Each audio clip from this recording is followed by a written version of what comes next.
दीन नबी सल्लल्लाहु अलैहि वसल्लम ने फरमाया कि अद्दुआ बैन अल-अज़ान वल इक़ामति ला तुरद।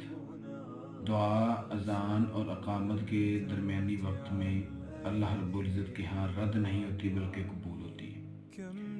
तो अगर अल्लाह ने हमें तौफ़ीक दी है, मौका दिया है, हम अज़ान से पहले या अज़ान के वक़्त मस्जिद में जाते हैं, तो हमें अज़ान और अक़ामत के दरमियान वक्त मिले तो हम अल्लाह से दुआ करें।